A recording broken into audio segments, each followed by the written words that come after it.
नमस्कार दोस्तों, स्वागत है आपका द ग्राउंड रिपोर्ट में। मैं हूं समीर आत्मज मिश्र। उत्तर प्रदेश के प्रयागराज में माघ मेला क्षेत्र में शंकराचार्य स्वामी अभिमुक्तेश्वरानंद सरस्वती के साथ जो कुछ भी हुआ है वो अब देश और प्रदेश की राजनीति को भी प्रभावित करने जा रहा है।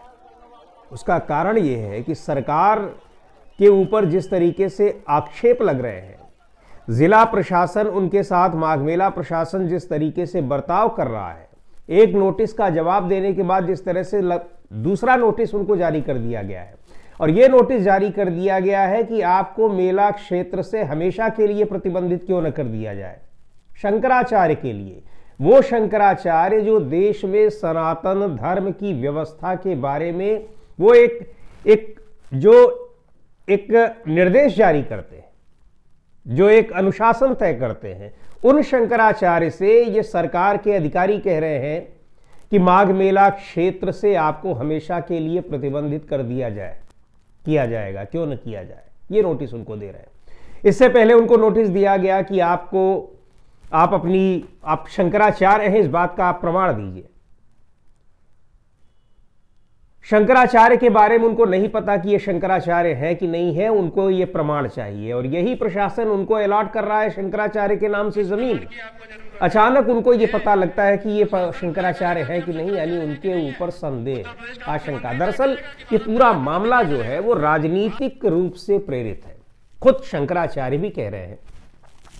राजनीतिक रूप से प्रेरित क्यों है, इसके बारे में हम एक अलग वीडियो में आपको बता चुके हैं। उसको आप विस्तार से आप देखना चाहें तो आप एक पिछला वीडियो हमारा देख लीजिए कि शंकराचार्य अभिमुक्तेश्वरानंद सरस्वती सरकार के उन कार्यों को लेकर सवाल उठाते रहते हैं जो सनातन धर्म के खिलाफ हैं, हिंदू धर्म के खिलाफ हैं और हिंदू धर्म की परंपरा के खिलाफ है। सैकड़ों मंदिरों को तोड़ दिया गया, तमाम वहां पर मूर्तियों को तोड़ दिया गया। बनारस में, प्रयागराज में अभिमुक्तेश्वरानंद सरस्वती उसके खिलाफ जमकर आवाज उठाए, आंदोलन किया, उन्होंने भूख हड़ताल की, मौन व्रत रहे, बहुत कुछ किया। अभी हाल फिलहाल जिस तरीके से वाराणसी में मणिकर्णिका घाट में चीजें चल रही हैं, उसको लेकर भी उन्होंने सवाल उठाए। गो हत्या को लेकर सवाल उठाते रहते हैं, इसके अलावा गंगा प्रदूषण को लेकर सवाल उठाते रहते हैं। यानी सरकार पर सरकार के जो दावे रहते हैं, खासतौर से गंगा को लेकर या फिर हिंदू धर्म को लेकर, इन सारी चीज़ों को लेकर, तो वो कहते रहते हैं कि आपके ये दावे गलत हैं, झूठे हैं, क्या है। तो अब सरकार पर सवाल उठा रहे हैं तो सरकार के विरोधी हो गए हैं। एक मौका मिला और किस तरीके से उनको अपमानित किया जा रहा है। लेकिन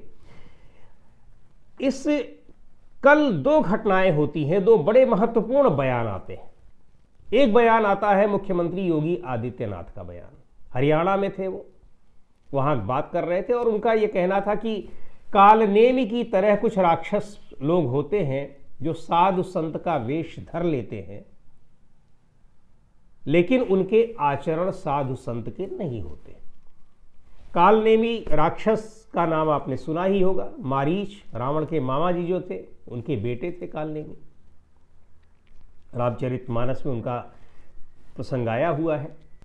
इस बात को गोस्वामी तुलसीदास ने भी लिखा हुआ है कि उघर ही अंतन होई निबाहु कालनेमी जिमि रावण राहु। यानी कितना भी आप धो पोंछ कर आप स्वामी बन जाइए, सन्यासी बन जाइए, गेरुआ पहन लीजिए, आप कुछ भी कर लीजिए, लेकिन आपका जो वास्तविक आचरण है, आप जो है वास्तव में, वो आखिर में आ ही जाता है सामने। कितना भी आप छिपाएंगे, आपकी वो प्रवृत्ति, आपका वो आचरण, आपकी वो सच्चाई छिपने वाली नहीं है, आ ही जाती है। आपकी भाषा से आ जाती है, आपके आचार विचार से आ जाती है, आपके संस्कारों से आ जाती है, आपके तौर तरीके से आ जाती है। अब कालनेमी का जिक्र उन्होंने किसके लिए किया ये तो पता नहीं है, लेकिन गोस्वामी तुलसीदास भी कह चुके हैं कि आप साधु संत के वेश में अगर इस तरीके से रहते हैं तो सच्चाई किसी न किसी दिन सामने आएगी। खैर, अब इस बयान को, उनके बयान को इसी से जोड़ा जा रहा है, क्योंकि शंकराचार्य ने सीधे सीधे ये कह दिया स्वामी अभिमुक्तेश्वरानंद सरस्वती ने कि औरंगजेब के समय में भी इतने मंदिर नहीं टूटे थे, इस तरीके से साधु संतों का अपमान नहीं किया गया था जिस तरीके से आज किया जा रहा है, इस समय किया जा रहा है। कहा यह जा रहा है कि मुख्यमंत्री योगी आदित्यनाथ की जो प्रतिक्रिया थी, कालनेमी से तुलना थी, वो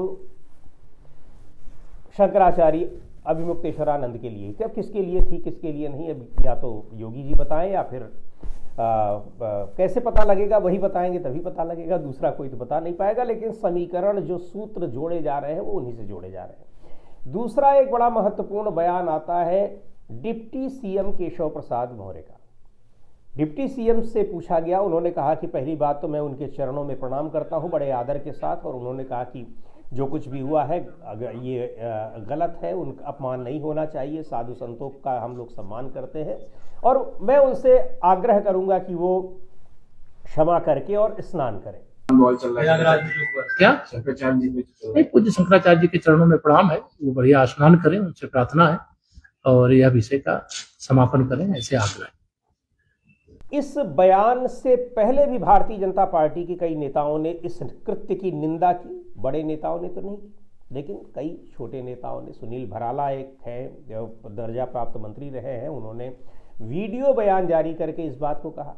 कई और बीजेपी के नेता बहुत मुखर होकर तो नहीं कह रहे हैं, लेकिन वो उनको भी ये बातें बुरी लग रही हैं। आरएसएस के कुछ नेताओं को बातें बुरी लग रही हैं, लेकिन खुलकर ये सारी चीज़ें किसी बड़े नेता की ओर से पहली बार ये केशव प्रसाद मौर्य की ओर से आई हैं, और बताया ये जा रहा है कि इसको लेकर न केवल भारतीय जनता पार्टी में बल्कि आरएसएस के भीतर भी ज़बरदस्त मंथन चल रहा है। उसके पीछे मंथन के पीछे ये है कि इससे पूरा का पूरा संत समाज जो है बटा हुआ है। कुछ जो सरकारी टाइप के साधु संत लोग होते हैं, जो कुछ ज़मीन पाने के लिए माघ मेले में अपने आश्रम के लिए प्रशासनिक अधिकारियों की चापलूसी करते रहते हैं, सरकार की चापलूसी करते रहते हैं कि उनको 2-4 गनर मिल जाएंगे, उनका भौकाल टाइट हो जाएगा। इस तरह के लोग स्वामी अभिमुक्तेश्वरानंद की बुराई कर रहे हैं और उनके शंकराचार्य होने पर सवाल उठा रहे हैं।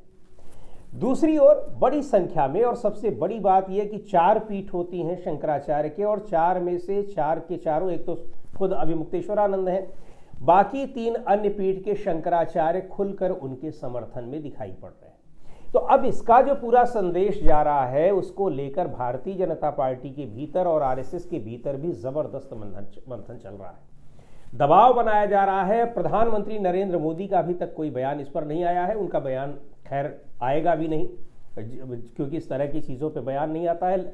आरएसएस प्रमुख का भी बयान नहीं आया, लेकिन इसको लेकर ज़बरदस्त मंथन चल रहा है। केशव प्रसाद मौर्य का जो बयान आता है, उसके पीछे निश्चित तौर पर कहा जा रहा है कि यहाँ केंद्रीय नेतृत्व इस मुद्दे पर योगी आदित्यनाथ से ज़बरदस्त नाराज़ है। उनके बीच में क्या कुछ कम्युनिकेशन हुआ है, क्या नहीं हुआ है, लेकिन दिल्ली में बैठक हुई है और दिल्ली में इस बात को लेकर ज़बरदस्त चर्चा है कि अब ये कहीं भारतीय जनता पार्टी पर, पूरी पार्टी पर न भारी पड़ जाए, पूरे आरएसएस का जो संगठन है उस पर न भारी पड़ जाए। इसलिए अब इस मुद्दे को सुलझाना चाहिए, और इस मुद्दे को सुलझाने के लिए क्या करना चाहिए? योगी आदित्यनाथ अभिमुक्तेश्वरानंद से माफ़ी मांग लेंगे, क्या ये हो सकता है? क्या फिर योगी आदित्यनाथ को जो हटाने के बहुत सारे बहाने ढूंढे जा रहे थे, क्या यही इस समय स्थिति दिखाई पड़ रही है? क्या यही मौका दिखाई पड़ रहा है? तमाम जो बीजेपी को बहुत गहरे से जानने वाले पत्रकार हैं और लोग हैं, उनके ज़रिए ये सूचना मिल रही है कि बहुत ज़बरदस्त मंथन चल रहा है और योगी आदित्यनाथ के ऊपर बड़ी कार्रवाई भी की जा सकती है, ऐसा कहा जा रहा है। हालांकि ये बहुत आसान नहीं है, इसकी भी हम चर्चा कर चुके हैं कि आसान क्यों नहीं है। केंद्रीय नेतृत्व इतना मजबूत नहीं है इस समय, लेकिन मौजूदा परिस्थिति जो बन रही है वो केंद्रीय नेतृत्व को जो मजबूती दे रही है, इसलिए कि सीधे सीधे सनातन धर्म पर हमला हो रहा है, शंकराचार्य पर हमला हो रहा है, सरकार के अधिकारी उन पर हमला कर रहे हैं, अपमानित कर रहे हैं और बार बार अपमानित कर रहे हैं, इसलिए अब एक दबाव बन गया है। अच्छा, दूसरी चीज़ एक और बड़ी महत्वपूर्ण है। अब आरोप ये लग रहे हैं कि यहाँ जो शंकराचार्य की जो परंपरा होती है, क्योंकि जब से ये 4 पीठों का गठन हुआ है तब से माना जाता है कि जो मौजूदा सनातन धर्म जिसको हम कहते हैं, हिंदू धर्म कहते हैं, वास्तविक रूप में इसकी जो रीशेपिंग हुई है ये शंकराचार्य के इन 4 पीठों की निर्माण के बाद ही हुई, और उसके बाद से जो सनातन धर्म में बहुत सारी जो धार्मिक बातें होती हैं, रीति रिवाज होते हैं, तिथि त्योहार होते हैं, वो उन्हीं के अनुसार चलते हैं। जो जिस तरह का वहाँ वो नियम बनाते हैं, तय करते हैं, कोई और नहीं होता है। अब उन्हीं शंकराचार्य को इस तरीके से किया जा रहा है। खैर, दूसरी ओर ये कहा जा रहा है जो समर्थन करने वाले हैं सरकार का, या उनका जो शंकराचार्य का अपमान हुआ है, उस अपमान को जायज ठहराने वाले जो लोग हैं वो कौन है? अखाड़ा परिषद के लोग। अखाड़ा परिषद के अध्यक्ष हैं रविंद्र गिरी। वो कह रहे हैं कि बहुत अच्छा हुआ और शंकराचार्य को इस तरीके से नहीं जाना चाहिए था। यहां यही बड़ी महत्वपूर्ण बात हो रही है कि ये आरोप लग रहा है, चूंकि मुख्यमंत्री योगी आदित्यनाथ भी एक मठ के मठाधीश हैं, अभी भी हैं, मुख्यमंत्री रहते हुए भी, कि मठों का जो स्ट्रक्चर है, अखाड़ों का जो स्ट्रक्चर है, मठों की राजनीति शंकराचार्यों की राजनीति पर भारी पड़ती हुई दिखाई पड़ रही है। अब यहाँ राजनीति शब्द का हम इस्तेमाल कर रहे हैं, लेकिन राजनीति का मतलब यह है कि जो हिंदू धर्म किसके अनुसार चलेगा, अब ये कोशिश हो रही है कि मठों को इतना मजबूत कर दिया जाए कि वो जिस तरीके से चलाना चाहें हिंदू धर्म को वो चलाएं। वो कह दें कि नहीं, ये वाला मंदिर जो है ये किसी काम का नहीं है, किसी हिंदू देवी देवता का नहीं है, उसको तोड़ दीजिए, आप उनके हिसाब से चले। तो क्या इस तरीके से हिंदू धर्म चलेगा? यानी जो शंकराचार्य का जो एक इंस्टीट्यूशन है, धार्मिक स्थिति उनकी है, उनकी जगह पर मठों का जो संगठन है उसको आगे बढ़ाने की कोशिश की जा रही है। ये आरोप लग रहे हैं मुख्यमंत्री योगी आदित्यनाथ पर, और ये चीज़ भारी पड़ती हुई दिखाई पड़ रही है, क्योंकि शंकराचार्य के अनुयायियों की संख्या बहुत ज़्यादा है, बहुत बड़ा सम्मान उनका है। बहुत कुछ लोग ज़रूर सरकार के प्रभाव में आकर या सरकार की चापलूसी में या सरकार से कुछ पाने के लालच में शंकराचार्यों पर उंगली उठा रहे हैं, शंकराचार्य अभिमुक्तेश्वरानंद सरस्वती पर उंगली उठा रहे हैं। लेकिन ये चीज़ें ऐसा नहीं है कि पूरा का पूरा हिंदू धर्म, सनातन धर्म ये सोचता है। शंकराचार्यों का अपना एक बड़ा सम्मान है। किसी मठ हमेशा से विवादित रहे हैं, और कोई भी मठ ऐसा नहीं है जो कि विवादित ना रहा हो। यहाँ तक कि जो अखाड़ा परिषद है, इस अखाड़ा परिषद के जो अध्यक्ष थे, अपने ही घर में वो लटके हुए पाए गए। अब उनकी हत्या हुई, आत्महत्या उन्होंने की, क्या कुछ किया पता ही नहीं चला अभी तक। उनके शिष्य उस मामले में जेल में है। उसके बाद उनकी जगह पर जो मौजूदा अध्यक्ष हैं, जो शंकराचार्य की बुराई कर रहे हैं, वो बने हुए हैं।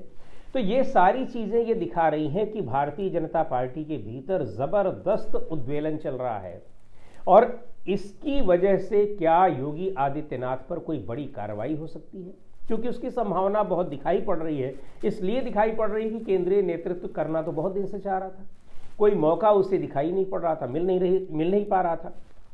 ये एक ऐसा मौका है जिसमें बहुत सारे जो हिंदू धर्म के लोग हैं, हिंदू धर्म के प्रति आस्था रखने वाले लोग हैं, वो नाराज दिखाई पड़ रहे हैं।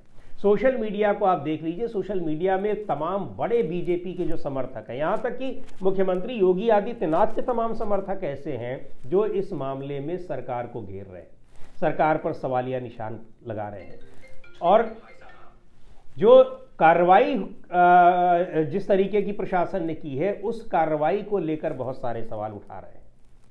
लेकिन प्रशासन एक के बाद एक वो शंकराचार्य को अपमानित करने का काम किए जा रहा है, और कहा यह जा रहा है कि निश्चित तौर पर ये सारी कार्रवाई ये सरकार के निर्देश पर हो रही है। तो अब क्या कुछ होता है इसको लेकर अब बहुत सारी चर्चाएं हो रही हैं, लेकिन कल का जो डिप्टी सीएम केशव प्रसाद मौर्य का बयान है वो ये साबित कर रहा है, वो ये दिखा रहा है कि केंद्रीय नेतृत्व इस बारे में क्या कुछ सोच रहा है। देखते हैं क्या होता है। आज की वीडियो में इतना ही। अगले वीडियो में फिर मिलेंगे एक नए विषय के साथ, एक नए मुद्दे के साथ। द ग्राउंड रिपोर्ट के यूट्यूब चैनल को आपने अब तक सब्सक्राइब न किया हो तो ज़रूर कर लें। हमारे वीडियोज़ को लाइक करें, शेयर करें और अपने सुझाव भी हमें ज़रूर दें।